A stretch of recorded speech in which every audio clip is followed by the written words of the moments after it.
سبيل الدموع سبيل مريح تنهدى يا صاحي كي تستريح وبث الدعاء. Maksudnya apa? Kalau kita berhasil menaklukkan setan, 10 pahalanya. Setan tidak akan membiarkan kamu dapat 10 full. Kalau tidak bisa 9 saja. Kalau tidak bisa 8 saja. Kalau tidak bisa 7 saja. Dia kurangi terus. Termasuk kalian ketika menghafal Quran seperti ini. Jangan pikir setan tenang. Andai saja tidak hafal ke Quran 2 ji setannya. Sekarang kena kau hafal setan 15 setannya kelilingi kau. Dia timbulkan apa? Dia timbulkan namanya apa? Kecemburuan. Saudara kita dicemburui. Saudara kita didengki. Adakah orang bersaudara dengki? Belajar kok kisahnya Nabi Yusuf. Siapa yang dorong Nabi Yusuf masuk ke sumur? Siapa? Saudaranya. Orang saudara, satu kandung, satu perut, satu ibu, satu bapak. Ketika kondisinya normal, setan tidak menggoda. Tapi ketika kondisinya tidak normal, satu menjadi pejabat, satu tidak. Satu kaya, satu tidak. Nah hasutlah kita itu setan. Mulai masuk dari istri. Baku cemburu sama-samanya ipar. Baku hasut. Baku bisi. Datang parnya. Sama-sama pulang kampung pergi lebaran. Mulai itu ditimbulkan dengki. Wih tahu banyaknya masnya. Wih bagusnya tasnya. Saudaranya yang miskin. Nah hasut. Pak bodoh memang kau itu. Coba lihat itu saudaramu. Bagusnya itu gelangnya istrinya. Saya ini gelangku. Waktunya kita menikah. Memang kau malas kau memang. Dosa nih. Nah maki-maki suaminya. Ini. Banyak begitu di sini nih. Nah bapak-bapak juga salah. Kenapa kau mau takut sama istrimu? Ada orang takut sini. Ada? Tidak ada. Bohong kok. Mana ada orang hebat di depannya istri? Tidak ada. Biar polisi. Lebih-lebih lagi.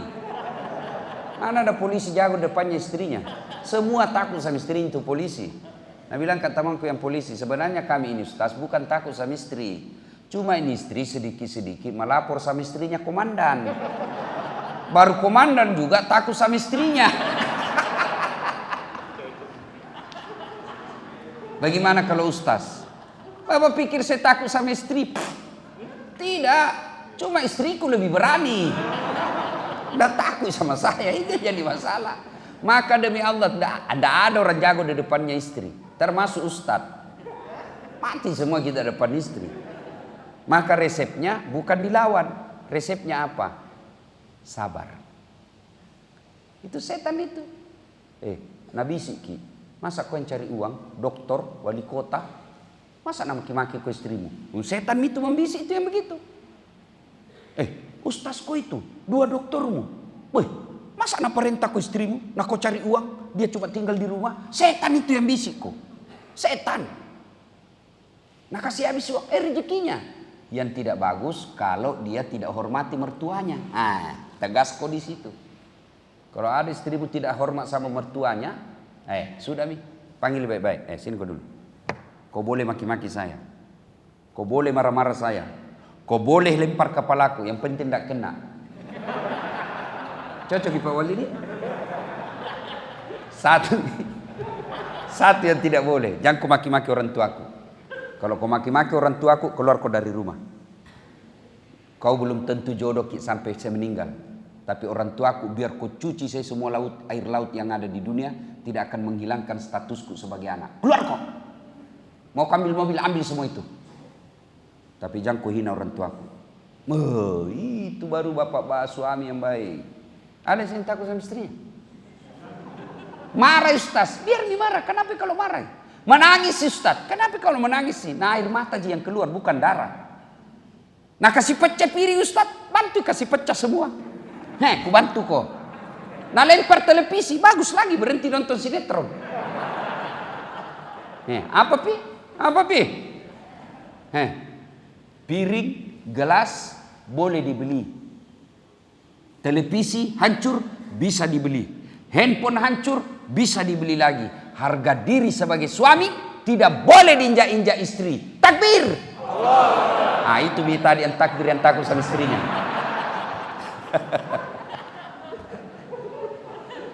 Nah, ibu bapak saudara-saudara sekalian, dalam hidup ini percaya setan tidak akan pernah membiarkan kamu berbuat baik. Adik-adik santri, maka ditimbulkan kecemburuan.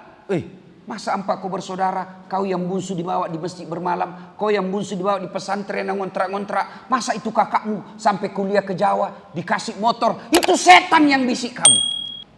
Karena kalau kau lapang dada belajar di sini, kau ikhlas belajar Al-Quran, makananmu cuma tempe, makananmu cuma sayur, tidurmu terbatas, tidak pegang handphone. Itu semua karena Allah sayang kau supaya kau dekat dengan Quran. Saudaramu yang di luar pakai sepeda, pakai mobil, tinggal di rumah, di dalam kamarnya ada AC-nya, dalam kamarnya ada televisi. Itu hanya dunia yang Allah kasih. Kau tidak dapat nanti akhirat. Kalau kau menderita di dunia bos, ada batasnya. Pak, bapak merantau dari Sulawesi Selatan, cari nafkah di Balikpapan. Ternyata di Balikpapan kada nyaman. Masih ada pilihan kada? Hah? Masih ada pilihan? Masih? Masih. Apa pilihannya? Pulang lagi kampungku. Mangan orang mangan, yang penting ngumpul. Iya toh? Piye kabare? Api-api? Ji. Majak sifat asa ngogi kok macan ringi. Mage mas, si lima gombal 2 mata jeng. Kok matampu deka kami lo mengaku. Pura le duit kera-kera apa? Kada nyaman jar. Babi ini bukis. Itulah hebatnya Indonesia. Banyak bahasanya. Nah saudara-saudara sekalian, percaya ketika Anda mau berbuat baik, pasti setan berupaya menggagalkan kita. Adik-adikku sekalian yang mondok di sini, yang sekolah, akan bilang, menderita kita Ustadz. Makannya terbatas, tidurnya dibatasi. Lebih banyak kita menghafalnya. Saudara kita enak pegang handphone. Begitulah cara Allah memuliakan kalian. Dan bersyukur bisa di pondok. Ini yang ceramah di ini, yang lagi ceramah sekarang, tidak pernah saya mondok. Tapi karena serius mau belajar agama, biar orang di pondok tinggal, kalau dia hanya maunya orang tuanya, tidak lama itu bertahan. Tapi kalau kalian yang mau, biar tidak di pondok, bisa. Mana buktinya? Dasat Latif. Lihat, saya tidak pernah sekolah pondokan. Satu-satunya pesantren yang pernah saya alami, saya pernah jalani Pak Wali, adalah pesantren kilat. Itu sih. Nah, saudara-saudara sekalian, ini poinnya.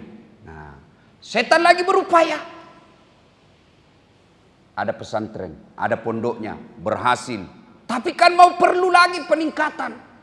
Buka donasi. Setan goda lagi kita itu. Jamako bantui. Kami itu. Sudahlah, biar aja dia urus pondoknya. Kenapa dia bikin pondok kalau tidak ada uangnya? Itu setan semua goda kita itu.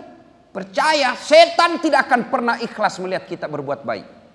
Tugasnya setan mencari teman sebanyak-banyaknya untuk ajak masuk neraka. Itu Al-Quran selalu saya baca setiap saya ceramah. Ya ayyuhalladzina amanu dukhulu fis-silmi kafatan wa la tattabi'u khutuwatis syaitan innahu lakum adu mubin. Wahai orang-orang yang beriman, masuklah engkau ke dalam Islam secara sempurna dan janganlah engkau ikuti langkah-langkah setan, karena sesungguhnya setan itu musuh yang nyata bagi kalian.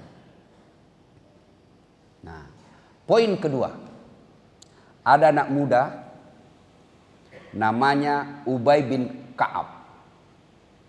Anak muda sahabat Nabi, jauh beda umur dengan Nabi, tapi beliau termasuk anak muda yang dicintai Rasulullah, segolongan dengan Salman Al-Farisi.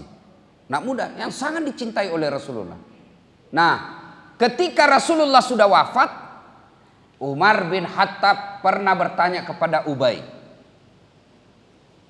Ubay ini ahli hikmah. Pandai mengkaji apa hikmah di balik kejadian, apa hikmah di balik ayat, apa hikmah di balik perintah puasa, apa hikmah di balik sholat. Itu pandai, ilmu hikmah namanya.